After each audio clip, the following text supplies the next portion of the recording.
شغلي كمكتب فني، كوست استيميشن، يعني ممكن يبقى مختلف شويه عن المهندسين المواقع. فالموضوع بيبقى جديد عليهم. فانا بالنسبه لي الشغل، انا فيه خدت التفاصيل دي، بس الحاجات بالنسبه لي في الكورس كانت منظمه اكتر. السورس بتاعها واضح. يعني حضرتك يعني حتى لما بتبقى في حاجه واقفه قدامنا، تمام، حضرتك يعني بتجيبها لنا من المصدر بتاعها نفسه. فدي برضو كانت حاجه تبقى كويسه، ان احنا مش بنقف عند الحاجه ونبقى مش فاهمينها، لا احنا بنحاول نفهمها لحد ما تبقى كلير خالص قدامنا كشرح. تمام. ده الجزء الثاني. بالنسبه لموضوع التنظيم، يعني انا قبل كده كنت بشتغل بكوست بريك داون، وبطلع شيتات كتير وكده. بس الفكره كلها في التنظيم نفسه. زي ما احنا عملنا مثلا بيفت تيبل، وبعد كده طلعنا كل كولوم لوحده وفسرناها، وبعد كده دخلنا بعد كده جزء الكوست كنترول. طبعا التفاصيل دي كلها طبعا ما كانتش تحت ايدي. تمام. فلا انا حاسه ان احنا استفدنا كتير، مع ان لسه جزء الكوست كنترول لسه ما راجعتوش.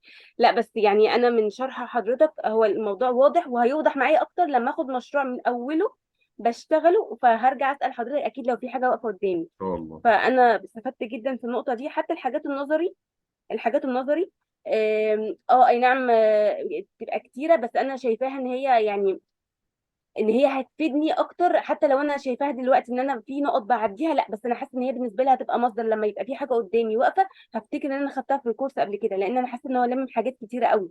يعني حتى اكبر من الحاجات اللي الواحد بيقابلها عموما. يعني انا في شغلي مش بتطرق لده كله.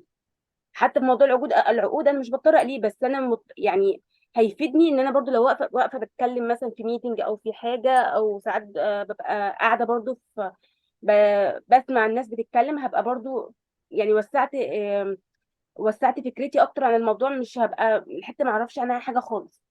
فانا يعني حاسه ان في حاجات كتير عايزه اقولها بس مش فاكره والله. ده يعني ده اللي انا فاكره دلوقتي. متأكد فيها فحضرتك تعبت كمان؟ معانا جدا والله يا باشمهندس.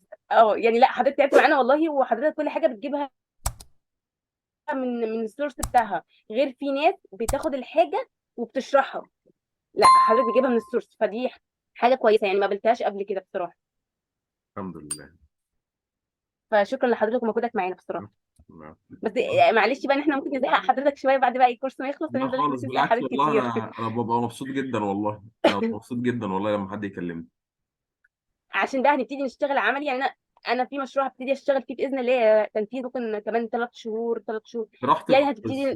لو اه كام سنه ما تشغليش بالك في اي وقت، في اي وقت. فانا ايه يعني فعلا حاسه في ان الدنيا ناس هتبتدي في ناس تسرع والله قدامي كده. بقى. في ناس خلصت من شهور وبتكلمني والله، بتسأل في كيسز وحاجات كده، ما فيش اي مشكله خالص في اي وقت والله. دي حاجه كويسه برضو، لان الناس عموما لما كنت باخد كورسات كنت ببقى الاقي باشمهندس زي مشغولين.